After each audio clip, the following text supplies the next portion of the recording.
수억 년 전 지구상에 처음 출현하여 수많은 생명의 안식처가 되어준 존재, 바로 나무다.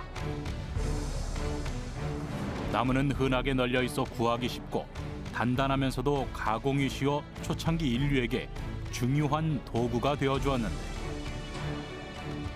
인간의 역사와 함께 그 발자취를 남기며 얼마나 유용한 존재였는지를 우리에게 말해주고 있다.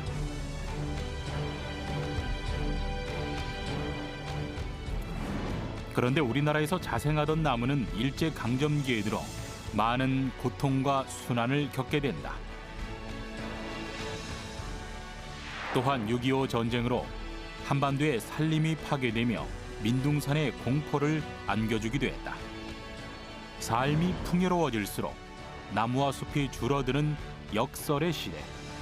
우리 역사를 함께한 나무의 존재를 들여다보고 그 의미를 짚어본다.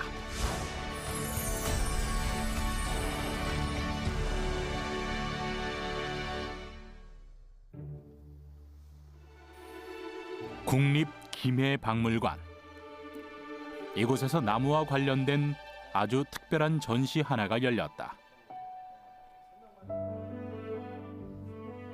과거 나무가 인간에게 어떻게 사용되었고 천여 년이라는 세월 속에서 어떠한 과정을 거쳐 우리에게 문화재로 다시 돌아왔는지를 알아볼 수 있는 전시. 이 유물들은 고대인들이 사용했던 일상생활용품들이다. 과거의 우리 선조들의 생활 속에서 나무가 얼마나 유용하게 쓰였는지를 유추해보며 나무의 가치에 대해 되새겨보는 시간이 마련됐다. 인간이 이제 그 도구를 만들어서 사용하기 시작했을 때 최초의 그 재료가 돌과 나무였을 겁니다. 왜냐하면 나무 자체가 단단하면서도 그다음에 이제 가공하기가 상대적으로 쉽고 그다음에 이제 어디서나 구할 수 있는 것이기 때문에 특히 역사 시대로 들어와서는 집을 짓는다거나 아니면 배를 만든다거나 할 때 굉장히 중요한 없어서는 안 될 재료였고, 그밖에 이제 나무의 성질에 따라서 나무에 대한 우리가 지혜가 좀 넓어지면서 다양한 이제 도구들 성질에 맞게 활용을 하였던 것 같습니다. 우리 생활 속에서 유용한 쓰임새를 주었던 나무는 정신적 의지의 존재이기도 했다. 나무를 신성시 여겨 제를 올리기도 했고 나무로 풍흉을 점치는 등 선조들에게 나무는 상당히 중요한 존재였다.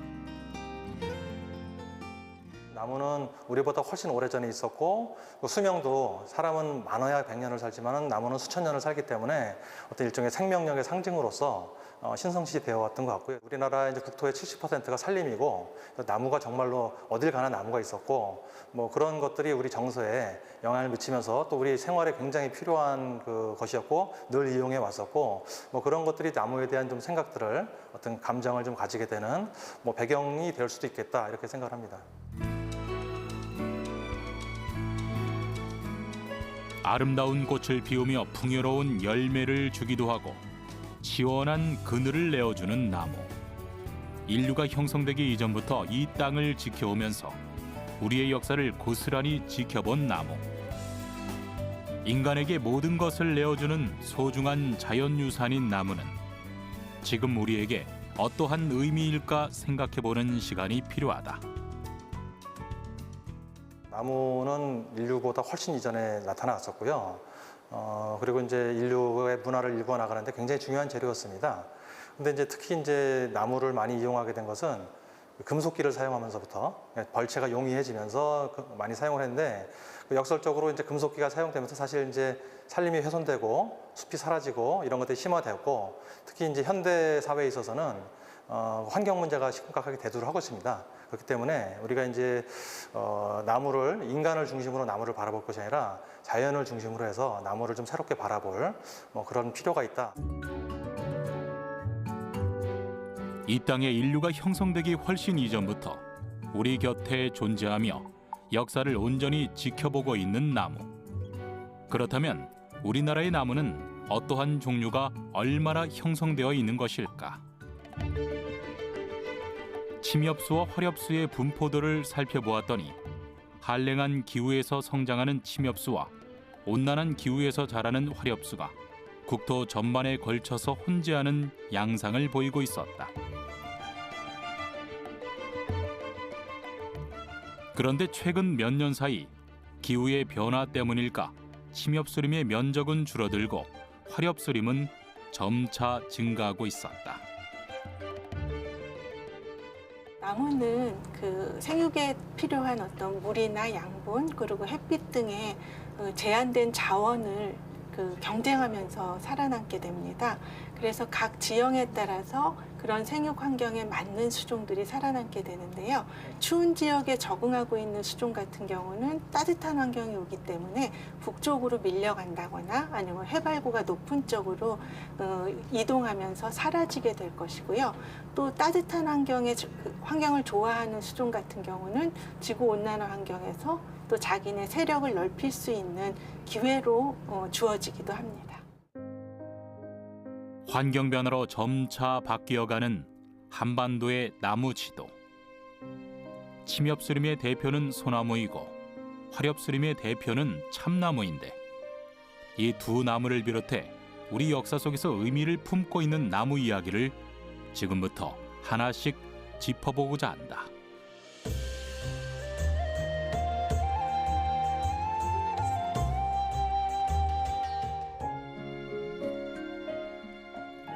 우리나라 사람들이 가장 좋아하는 나무를 꼽자면 가장 먼저 소나무를 떠올릴 것이다. 눈보라 비바람이 치는 역경 속에서도 한결같이 푸르른 모습을 유지하고 있는 소나무를 보며 강인한 생명력을 느끼기 때문이다. 그렇다면 우리 역사 속에서 소나무가 제일 먼저 등장하던 때는 언제일까? 그것은 8,000년 전으로 거슬러 올라간다.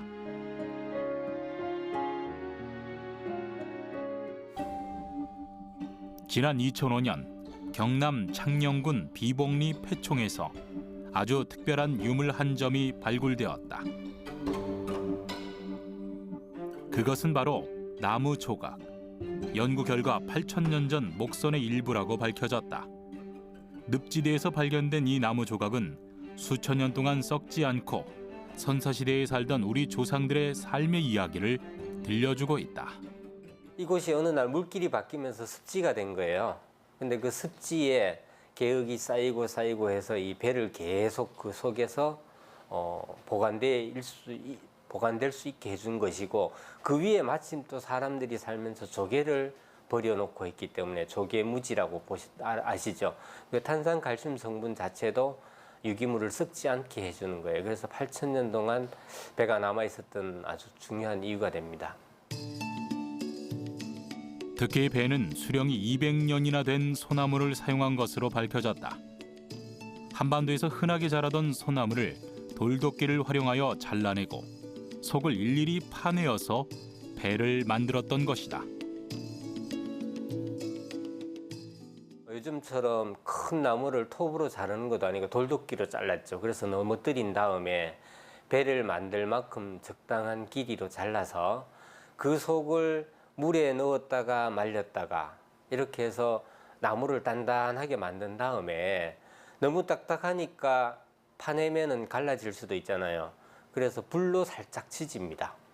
그래서 불로 지진 흔적도 남아 있는데 두 가지 효과가 있죠. 파내기도 쉽고 또 한 가지는 그 병충해 같은 거를 더 이상 못 먹게 해서 배를 오랫동안 쓸 수 있게 하는.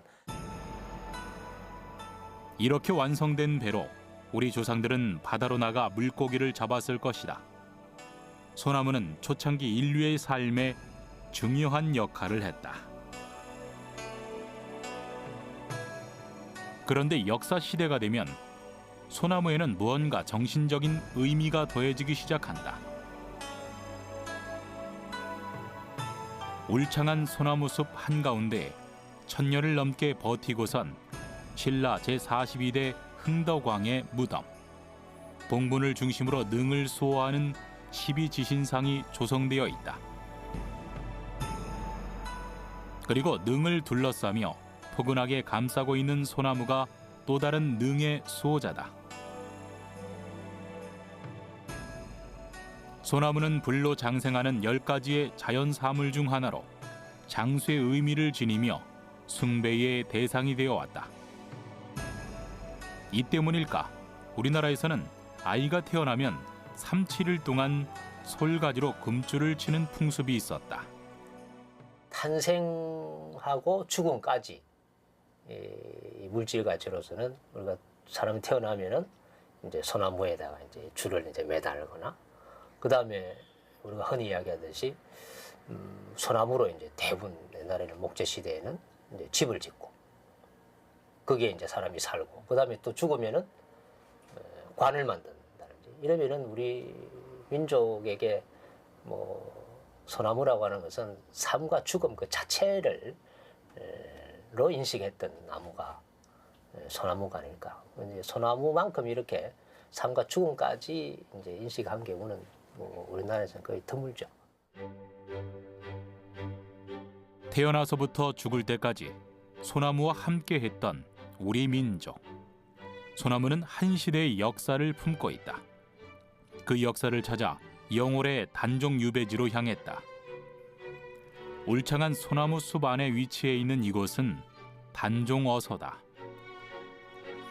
어린 나이에 즉위하여 삼촌인 수양대군에게 왕위를 빼앗겼던 조선 최고 비운의 왕 단종. 권력 다툼 속에서 불행한 삶을 살며 17이라는 짧은 생을 마감한 그는 이곳에서 외로운 유배 생활을 했었다.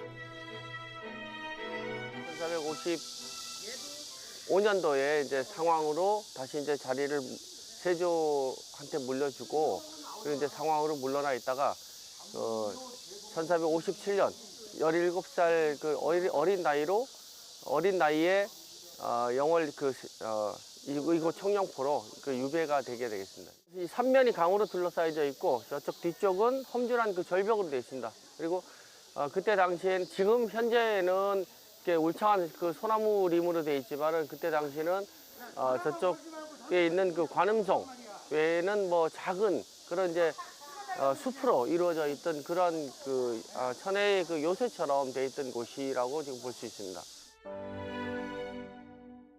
어소를 둘러싼 소나무 숲.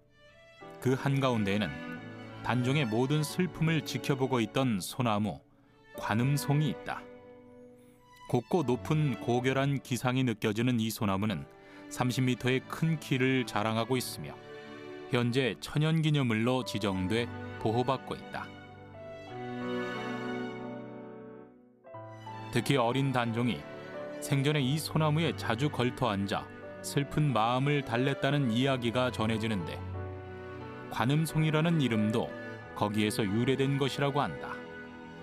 이곳 이제 청령포 안에서 단종이 귀향살이 하던 그런 생활상들을 낱낱이 보고 또 들었다 그래가지고 이제 볼관자 들음자를 써서 관음송이라고 명하고 있습니다. 그리고 현재 이 소나무는 약 한 600년 정도의 수령을 지금 자랑하고 있습니다. 비운의 역사를 품은 채 꼿꼿하게 서서 오랜 세월을 견뎌온 소나무. 나무에 새겨진 우리 역사의 소중한 발자취가 아닐 수 없다. 조선시대 때 상당히 혹독한 유배지 중 하나였던 제주도. 이곳에서 소나무의 절개를 담은 그림 한 점이 탄생한다. 사시사철 늘 푸른 모습처럼 꿋꿋한 지조를 상징하는 소나무 그림. 바로 추사 김정희의 세안도다. 쩍쩍 갈라지는 갈필로 거칠게 자신의 마음을 표현했던 추사. 아무도 자신을 찾아주는 이 하나 없이 외로운 귀양살이를 하던 때 친구 이상적이 제주도로 보내준 서책에 대한 보답으로 그림을 그리는데 그것이 바로 세안도였다. 세안도라는 작품명은 추사가 논어에 실린 글에서 따다가 이름 붙인 것이었다.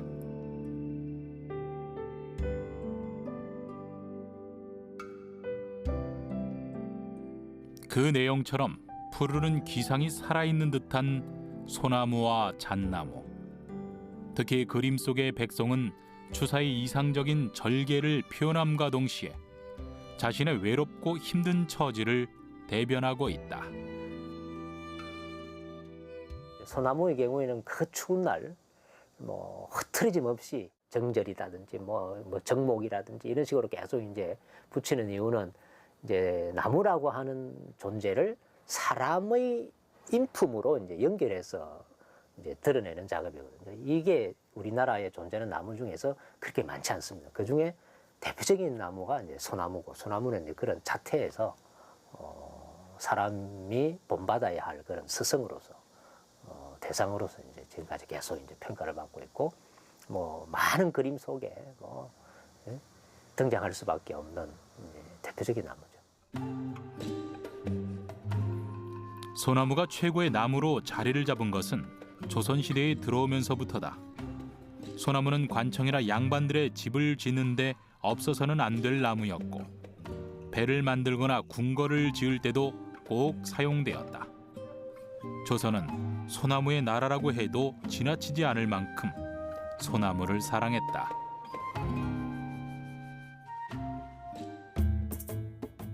이렇게 소나무의 사용이 늘어나 벌목이 심각해지자 국가적으로 벌채를 금지하는 일이 벌어진다. 소나무를 베는 자는 장 100대를 때리는데 벼슬을 하는 자이면 파직을 시켜라. 산지기를 정하여 나무 베기를 감시하게 하고 관리를 잘한 산지기에게는 상을 주어라. 아마도 한 종류의 나무를 국가 차원에서 엄격하게 이제 관리했던 나라는 아마 조선을 빼고 아마 전 세계에서 드물 거예요. 그렇기 때문에 국가에서 필요한 특히 이제 병선을 우리가 만들기 위해서는 100년산 이상의 소나무가 이제 있어야 되고, 궁궐을 짓거나 또 보수하거나 이럴 때 이제 늘 소나무를 이제 갖추고 있어야 되고, 또 하나는 이 조선 왕릉의 경우에는 주로 이제 산 쪽으로 이제 많이 배치가 되기 때문에 이 소나무 숲을 많이 가꿀 수밖에 없어요. 그걸 또 이제 보호하는 엄격한 규정이 아마 세계에서 아주 드문 사례로 나옵니다. 또한 우리의 소나무가 선박의 재료로 큰 활약을 했다는 건 익히 알고 있을 것이다. 거북선이 그 대표적인 예다. 삼나무로 만든 자신들의 배와 달리 더 단단한 소나무로 만든 우리의 병선을 호시탐탐 노리고 있던 일본은 우리의 소나무를 몰래 약탈해 가기도 했다. 이랬던 일본은 일제강점기에 들어서 소나무 망국론을 펼치기도 한다. 나라가 망한 것이 소나무가 많아서라는 근거 없는 말로 민족 정서를 탄압한 일본.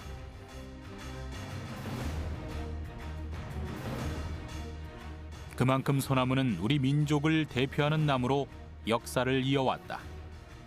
그런데 환경의 변화로 생태 지도가 빠르게 변화하는 지금, 소중한 우리의 나무를 지키는 방법은 무엇일까?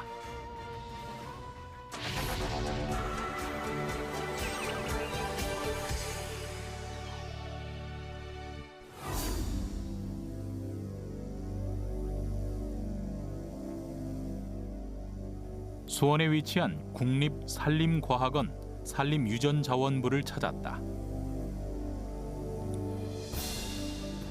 숱한 풍파를 견디며 오랜 세월을 버텨온 우리의 자연유산 나무. 천연기념물처럼 우수혈통을 가진 나무를 보존하는 연구가 한창 진행 중이다. 지금 채취하고 있는 것은 형질이 우수한 소나무의 가지, 그 일부를 잘라냈다. 지금 그 우수한 엄마나무의 형질을 그대로 가지고 있는 후계 나무를 육성하기 위해서는 그 일반적으로 엄마 아빠가 다 있는 종자를 통해서 증식을 하는 게 아니라 이 천연기념물로 지정되어 있는 그 모체 그대로를 증식해야 되는 게 되게 중요하거든요. 그래서 여러 가지 그 무성 증식에는 여러 가지 방법이 있는데 그 중에서 접목이라는 방법을 이용하기 위해서 저희가 지금 그 엄마나무에서 접수를 채취하고 있는 겁니다. 우수한 형질을 가진 어미나무에서 가지를 잘라내 대목이라는 젊은 뿌리에 그것을 붙여 우수한 어미나무와 똑같은 형질의 성목을 만드는 접목 과정. 이러한 작업을 통해 후계 나무를 육성하는 연구를 하고 있는 것이다. 천연기념물이나 희귀식물 또는 형질이 우수한 품종을 대상으로 혈통을 잇고 종자를 보존하기 위해 후계나무 육성은 상당히 중요하고 의미가 있는 작업이다. 그러나 접목이라는 방법을 통해 후계목을 증식하는 작업이 쉽지만은 않다. 가장 쉬운 건 사실은 삽목입니다. 삽목이라는 거는 이제 식물 일부분, 뭐 잎이라든지 뿌리라든지 줄기를 끊어서 그걸 커팅해가지고 땅에다 갖다 박으면 이제 거기서 이렇게 뿌리가 나오고, 그래서 원래 한 조직의 한 부분이었던 것들이 전체의 그런 식물을 만들어내는 건데, 그 천연기념물 같은 경우에는 워낙 수령이 한 400년, 500년, 용문사 은행나무 같은 경우에는 예상 수령은 한 1100년 정도를 잡고 있거든요. 그러니까 나이가 너무 오래되다 보니까 식물의 활력이라는 게 있는데 활력이 떨어져서 사실은 뿌리를 내리기가 되게 힘들어요. 그래서 저희는 앞서 보셨던 그 접목이라는 방법을 쓰고 있습니다. 후계나무 육성 대상은 전국에 퍼져 있는 소나무나 은행나무, 느티나무와 같은 천연기념물을 우선 대상으로 이루어지고 있고, 멸종 위기에 놓인 희귀나무를 대상으로도 진행 중이다. 같은 수종의 나무들인데 소나무도 어떤 거는 10년이나 20년도 못 살고 죽는 게 있는데, 지금 천연기념물로 지정되어 있는 것들은 몇백 년을 버티고 있는 나무들이거든요. 그래도 그 나무 자체에 뭔가 그 유전적으로 다른 형질이 있을 거라고 저희가 생각을 하고 있습니다. 그래서 그 천연기념물 그 개체를 계속 많이 지금처럼 증식함으로써 안정적으로 이런 보존원이 조성이 되게 되면, 이곳 국립산림과학원에서는 지금까지 63개의 나무에서 450개의 천연기념물 후계나무를 육성하였다.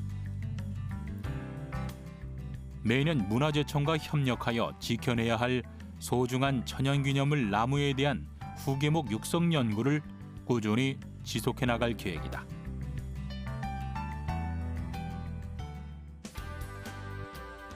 이러한 후계나무 연구 활동과 함께 우리 나무 보존 연구에 박차를 가하고 있는 것이 바로 식물의 DNA 지문 분석 연구다.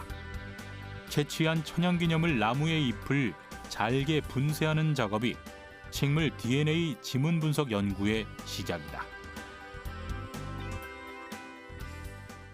나무 가지나 뿌리 같은 경우에는 상당히 조직이 딱딱하기 때문에 저희가 분석하기 조금 어려운 부분이 있고요. 그 반면에 나무 잎 같은 경우에는 연한 조직이기 때문에 저희가 그 차후에 DNA를 추출하기가 상당히 용이하기 때문에 주로 잎을 채취하고 있습니다.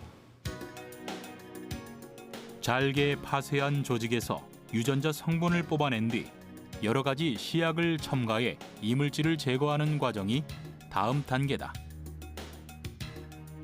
이러한 DNA 정보 추출 과정은 사람에 대한 유전자 연구와 크게 다르지 않다.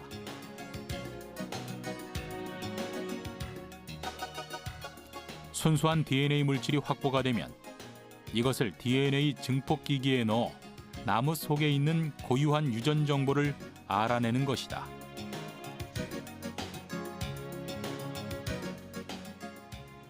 DNA 지문 분석이라고 하는 것은 그 사람이 갖고 있는 손가락에 갖고 있는 지문처럼 그 사람의 각각 개체를 구분할 수 있는 그런 지문과도 같다고 해서 DNA 지문이라는 이름이 붙여졌고요.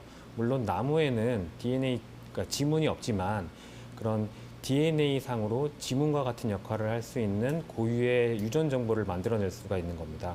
그래서 저희가 각 나무로부터 DNA를 추출해서 유전자 검사를 하게 되면은 사람 손에 있는 지문처럼 나무를 각각 구별할 수 있는 고유의 유전 정보, 즉 나무의 DNA 지문을 만들어낼 수가 있는 겁니다. 이렇게 식물에도 고유한 유전 정보가 있다 보니 아주 재밌는 사건도 있었다. 소나무를 절도한 나무 도둑을 식물 DNA 유전자 정보로 잡은 것. 나무의 유전 정보라는 고유한 주민등록번호를 토대로 사건을 해결할 수 있었던 것이다. 이렇게 식물의 유전 정보를 바탕으로 천연기념물과 같이 품종이 우수한 나무는 복제 나무를 만들어낼 수 있는데 지구온난화와 같은 환경의 변화로 사라져가는 나무를 보존할 수 있는 획기적인 방법이 아닐 수 없다. 우리나라에 이제 분포하고 있는 나무의 유전자원을 보존한다는 것은 현재 우리나라에 지금까지 오래된 아주 오랜 시간을 거쳐서 진화해오고 적응해온 고유의 유전자원들을 보존하는 일이라고 할 수가 있습니다. 이런 유전자원은 다른 곳에는 없고 단지 현재 우리나라에만 있는 고유한 자원이기 때문에 그러한 측면에서 이러한 유전자원을 보존하는 일이 상당히 중요하다고 할 수가 있습니다. 추출한 유전자 DNA는 천연 기념물들이 여러 가지 이유로 소실되어도 후대에 그 유전자를 물려줄 수 있도록 이렇게 유전자 은행에 보관된다. 이러한 작업을 통해 우수한 혈통의 유전자원이 후대에도 잘 이어져 보존되길 기대한다.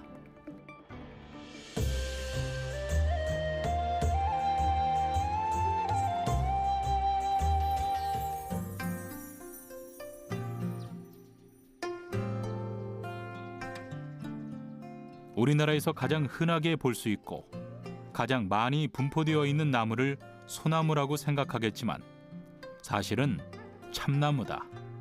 참나무는 도토리와 같이 열매를 내어주는 나무를 총칭하는 말이다. 나뭇잎 모양이 조금씩 다르게 형성되어 있는 이 나무들, 갈참, 굴참, 떡갈나무를 비롯해 상수리, 신갈, 졸참나무, 이름은 달라도 모두 참나무이며 다 같이 도토리와 같은 열매를 맺는다.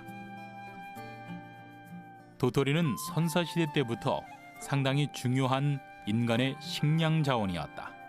경남 창녕 비봉리 패총의 퇴적층 아래에서 발견된 도토리 알과 저장 구덩이만 봐도 잘 알 수 있다.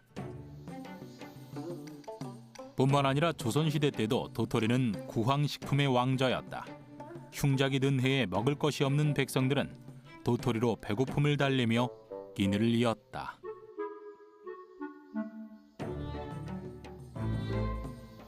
여보, 이제 더 이상 끓일 죽도 없어요. 아니, 그렇다고 산뿌리를 젖먹이에게 줄 수는 없잖아요. 걱정 마시오. 내가 산에 가서 도토리라도 구해오리다. 저도 함께 갈게요.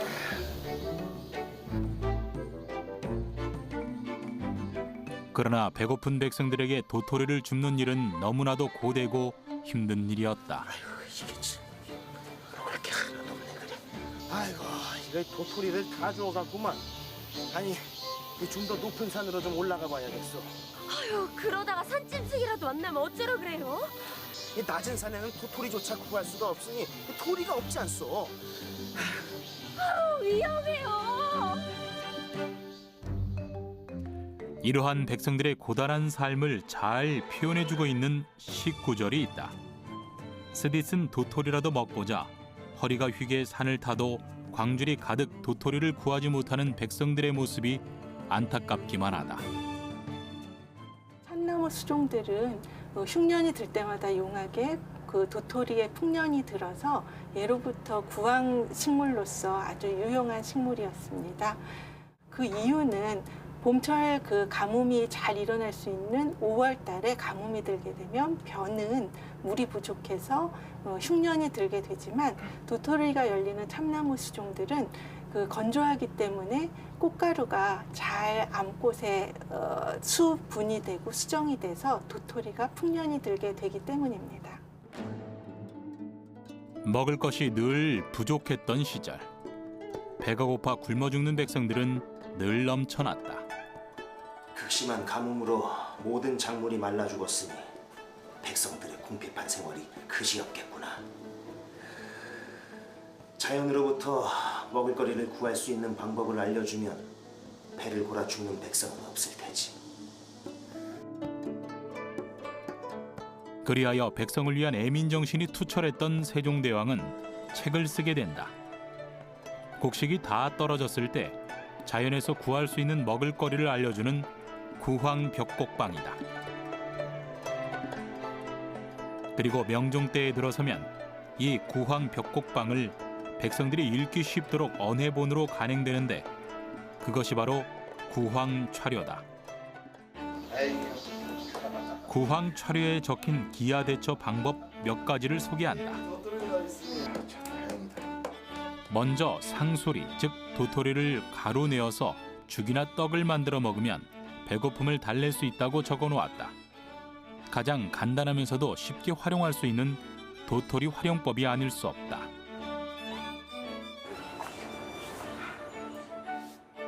도토리 이외의 방법으로는 솔잎을 콩가루나 혹은 날콩과 함께 씹으면 배고픔을 잊을 수 있다고 소개해 놓았다. 이 밖에도 너무 굶주려 부종이 생겼을 때 해결하는 방법 등도 알려주고 있다. 열매를 내어주는 참나무. 사실 참나무는 도토리만 유용한 건 아니었다. 나무의 재질이 단단하고 질기며 잘 썩지 않아 각종 가구를 만드는 데 활용되었고 또한 숯 제조 등에도 두루 쓰였다. 배고픔을 잊게 해주며 우리에게 열매부터 뿌리까지 자신의 모든 것을 내어준 유용한 나무, 참나무. 그런데 여기 이 땅의 역사를 고스란히 간직하고 있는 또 다른 나무가 있다.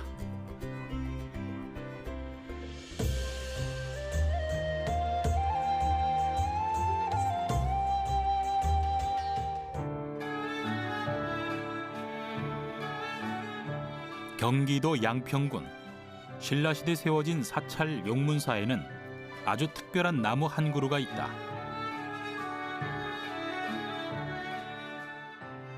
사시사철 마르지 않고 흐르는 주변 계곡의 수원지에서 한껏 물을 빨아들이며 1100년을 넘게 버티고 서 있는 나무.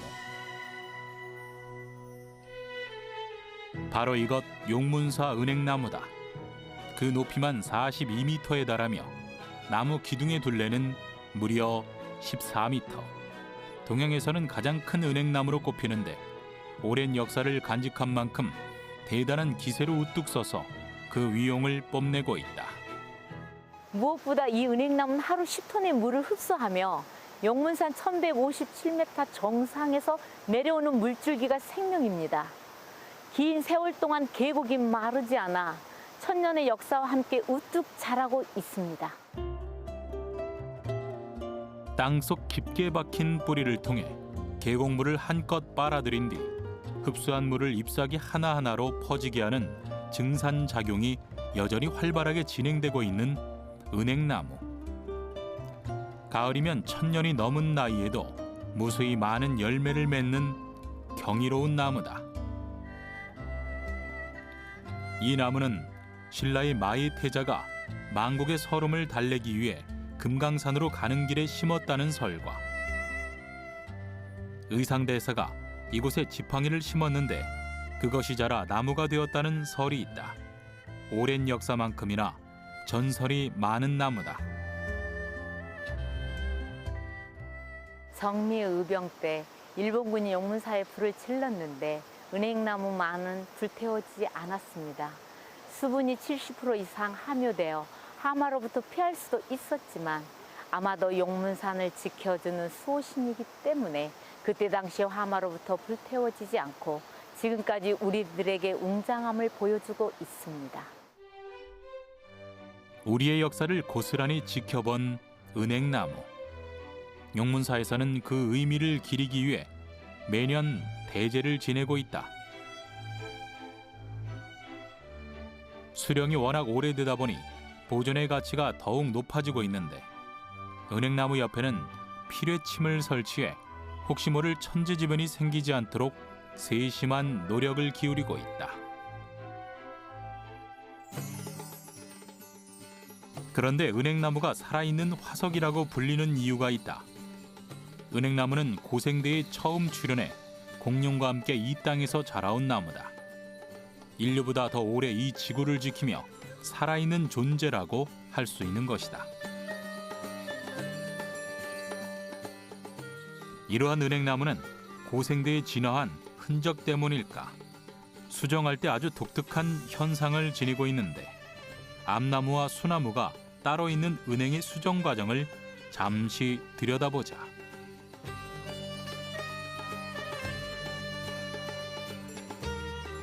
봄이면 숫꽃에서 날아온 꽃가루는 암꽃에 붙어 안으로 들어가게 된다. 숫꽃 정자는 그곳에서 2, 3개월 머물며 여러 가지 변이를 거치는데 이때 숫꽃 정자의 몸에 나선형으로 나 있는 수많은 선모를 움직여 직접 난세포로 이동, 수정을 하게 된다. 이러한 숫꽃 정자를 우리는 정충이라 부른다. 다른 고등식물에서 나타나지 않는 그런 그 정자에 선모가 달려 있어서 운동성을 갖고 있는 특징이 있습니다. 이러한 특징은 이제 식물학적으로 아주 원시적인 특징을 갖고 있는 것이라고 할 수가 있는데요. 이러한 특징은 이제 고사리류와 그리고 소나무류와 이제 중간 정도의 위치를 갖게 되는 그러한 식물학적인 특징이라고 할 수 있습니다. 마치 인간의 꼬리뼈가 남아있는 것처럼 진화의 흔적으로 남아있는 신비로운 정충의 수정 과정.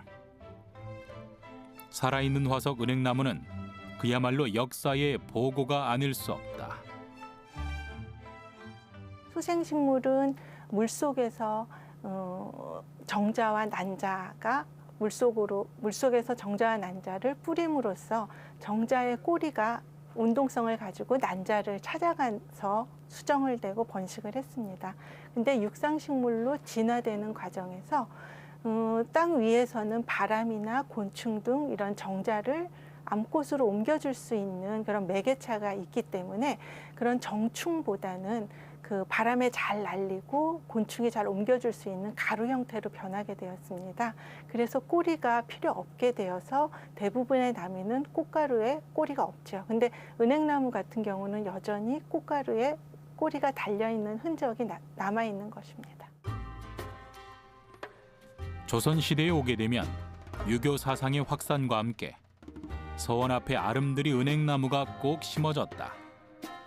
유생들이 나무 아래에서 공부를 해오던 전통은 세월이 흐르며 마을의 사랑방 개념으로 변화하기도 했다.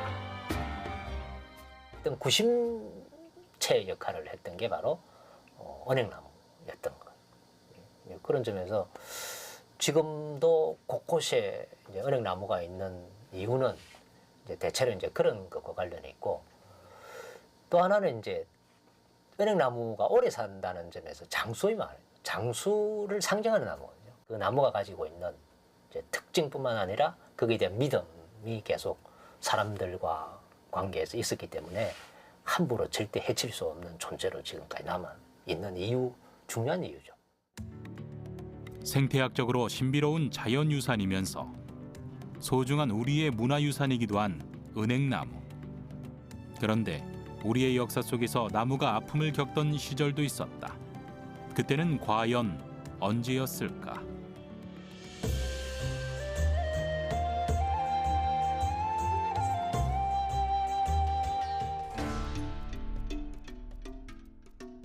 우리나라의 역사 속에서 가장 아픈 민족적 비극의 시대, 일제강점기다. 한민족의 고통과 함께 나무 역시 엄청난 수탈과 순환을 당했던 시기. 아직도 여전히 우리나라의 산 곳곳엔 고통의 흔적이 남아있다. 일제강점기 피해 상황 조사를 통해 밝혀진 나무의 순환 현장. 소나무 기둥마다 새겨진 선명한 칼자국은 송진을 채취하기 위해 일제가 벌인 만행이 아닐 수 없다. 일제강점기 때 산업 재료 그리고 도료 이러한 목적으로 송진 채취를 전국적으로 걸쳐서 일제는 수행을 했는데요. 실제로 송진 채취는 우리나라의 그러한 약재 또한 등불 이러한 소재로서 고유한 산림 전통 지식이었습니다. 그러기에 각 마을에서 곳곳에서 소규모로 이렇게 이용을 해왔었는데요. 1930년대 후반 그리고 1940년대 초반에 일제강점기 때 상당히 많은 지역의 소나무에서 무분별하게 일시적으로 송진 채취가 행해졌습니다. 한반도 전역에서 송진을 강제로 채취한 일본. 이렇게 채취한 송진을 끓이면 송탄유라는 기름이 만들어지는데 전투에 투입할 항공유 보급을 위해 이처럼 우리나라 산림 곳곳에 상처를 입혔던 것이다. 일본이 우리나라 산림 수탈에 나선 것은 국권이 침탈된 1910년. 조선의 산림 현황을 파악한다며 조선 임야 분포도를 제작하면서부터다. 특히 압록강과 두만강 유역의 천연 자원림을 수탈하며 막대한 수익을 독점했다. 송진 피해의 경우를 살펴보면 1943년도에만 무려 4,000톤의 송진이 채집됐다고 한다. 그러니 그 피해가 얼마나 심각했을지 충분히 짐작할 수 있을 것이다. 실제로 이제 일제 강점기 때 1910년 이후에 우리 산림 자원 이용 계획을 수립하는데요. 이때 수립함에 따라서 목재 또는 어떤 자원으로서 이용하기 위해서 과다한 벌채를 하기에 이르렀고, 실제로 전체 산림의 약 60% 정도가 이용된 것으로 이렇게 파악되었습니다. 이러한 산림 수탈 외에도 일제는 창경궁의 존엄성을 훼손하기 시작하며 명정전 앞마당, 즉 조정을 꽃밭으로 만들어버리기도 했다.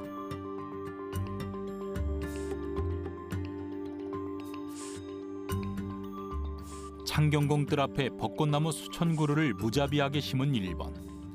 1924년 4월엔 창경궁에 처음으로 등을 밝히고 밤 벚꽃놀이를 시작했다.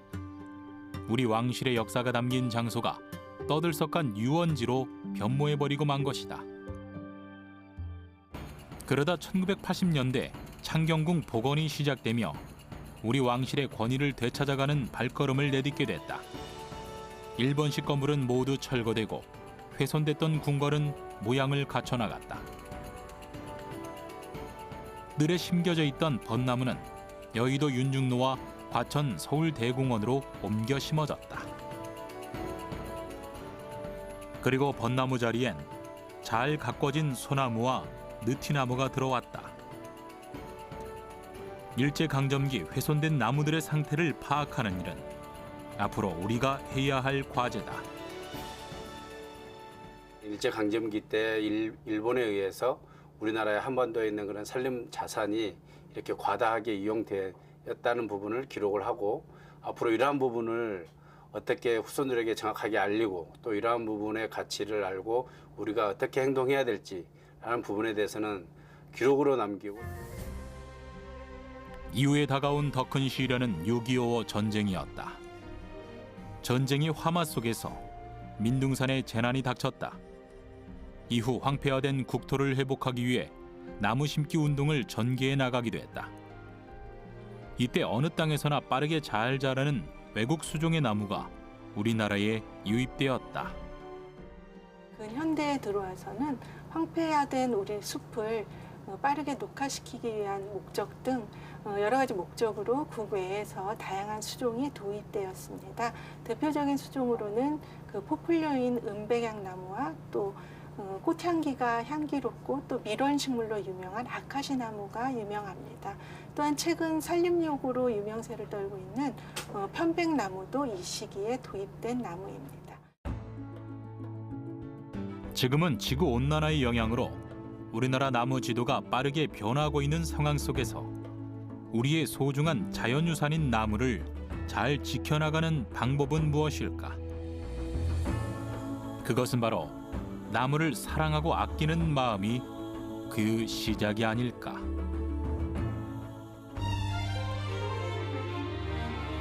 이 땅에서 우리 선조들의 역사보다도 더 오랜 역사를 품은 나무. 우리의 생활 속에 밀접하게 관여하며 자신의 모든 것을 아낌없이 내어주는 나무. 역사와 함께한 소중한 자연유산인 나무는 영원히 우리 곁에 함께할 것이다.